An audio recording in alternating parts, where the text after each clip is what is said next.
ഇത് എന്താണെന്ന് വെച്ചിട്ടുണ്ടെങ്കിൽ നമ്മുടെ ഡ്രോൺ ഫോറൻസിക് ലാബിൻ്റെ ഉദ്ഘാടനമാണ്. ഞാനിപ്പോൾ ട്രിവാൻഡ്രത്താണ്. അപ്പോൾ അതിൻ്റെ പരിപാടിയും അതിൻ്റെ കോർഡിനേഷൻ കാര്യങ്ങളൊക്കെ ആയിട്ട് ഇവിടെ വന്നതാണ്. ഇതാണ് നമ്മളുടെ സംഭവം. ഇത്രയും കാര്യങ്ങളുണ്ട്. ഇപ്പോൾ ഇനോഗ്രേറ്റ് ചെയ്യുന്ന CM ആണ്. ആളെത്തിക്കൊണ്ടിരിക്കുകയാണ്.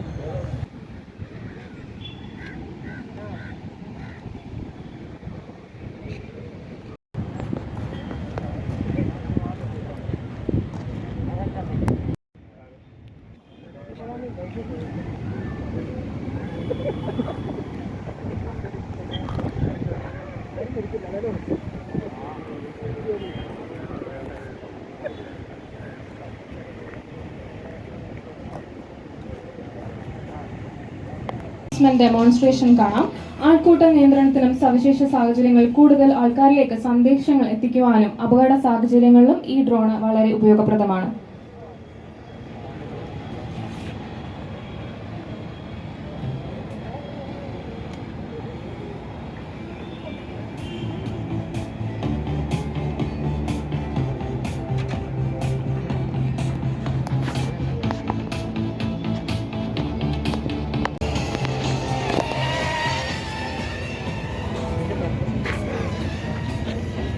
ചടങ്ങിനെ അഭിസംബോധന ചെയ്യുന്നതിലേക്കായി ബഹുമാനപ്പെട്ട മുഖ്യമന്ത്രിയെ സ്വാഗതം ചെയ്യുന്നു.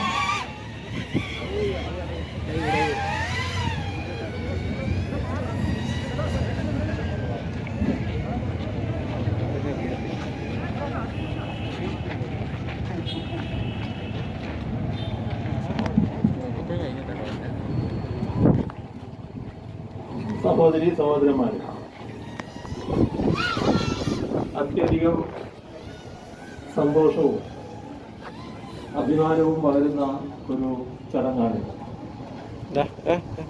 കേരള പോലീസിന്റെ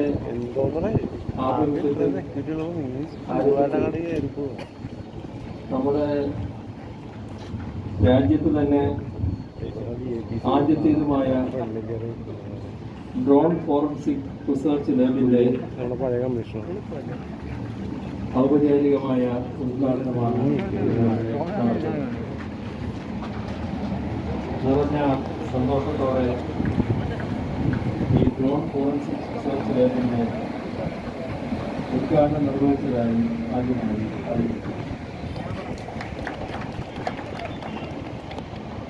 രാജ്യാതിർത്തിയിൽ നടക്കുന്ന ഡ്രോൺ ആക്രമണം നമ്മുടെ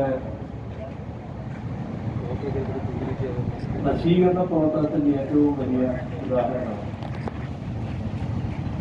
നമ്മുടെ രാജ്യത്തിന്റെ അതിർത്തിയിൽ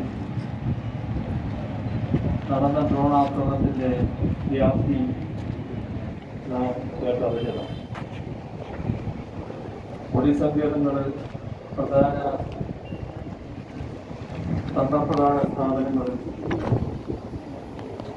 ഇതൊക്കെ ആസ്വദിക്കാൻ ചാനവൃത്തി, കള്ളക്കടത്ത്, ഭീകരവാദം മുതലായ ദേശദ്രോഹ പ്രവർത്തനങ്ങൾ നടത്താൻ ദേശവിരുദ്ധ ശക്തികൾ ഡ്രോൺ ഉപയോഗിക്കുന്നതായി വിവരമുണ്ട്.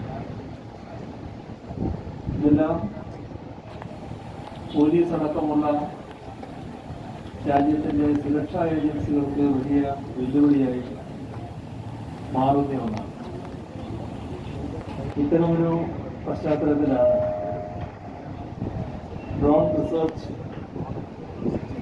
Lab, drone forensic research lab രൂപീകരിക്കാൻ കേരള പോലീസ് തീരുമാനിച്ചു. നമ്മുടെ പോലീസ് സാങ്കേതിക വിദ്യ ഉപയോഗിക്കുന്നത് രാജ്യത്തുള്ള മറ്റേതൊരു പോലീസ് സേനയെക്കാളും മുന്നിലാണ് എന്നത് നമുക്കെല്ലാം അറിയാവുന്ന കാര്യമാണ്. അതിനനുസൃതമായി ഡ്രോൺ ഉയർത്തുന്ന സുരക്ഷാ ഭീഷണികൾ നേരിടുന്നതിന് അതിൻ്റെതായൊരു മുൻകൈ കേരള പോലീസ് സ്വീകരിച്ചിരിക്കുന്നു എന്നത് സന്തോഷകരമായ കാര്യമാണ്. സൈബർ ഡോമിന് കീഴിലാണ് ഈ ഡ്രോൺ ഫോറൻസിക് റിസർച്ച് ലാബ് ക്രമീകരിച്ചിരിക്കുന്നത്. അവസാന അവസാനിപ്പിക്കുന്നു. നിങ്ങൾക്ക് എൻ്റെ സ്നേഹാഭിവാദം. അടുത്തതായി സൈബർഡോമിന്റെ ആഭിമുഖ്യത്തിൽ നടന്നു വരുന്ന ഹാപ്പി 2021 ഓൺലൈൻ ഹാക്കത്തോണിന്റെ ഭാഗമായി വികസിപ്പിക്കുന്ന ഡാർക്ക് നെറ്റ് സർവലൻസ് പ്ലാറ്റ്ഫോമായ ഗ്രാഫ്നലിന്റെ ലോഗോ പ്രകാശനമാണ്. ലോഗോ പ്രകാശനത്തിനായി ബഹുമാനപ്പെട്ട മുഖ്യമന്ത്രിയെ ക്ഷണിക്കുന്നു.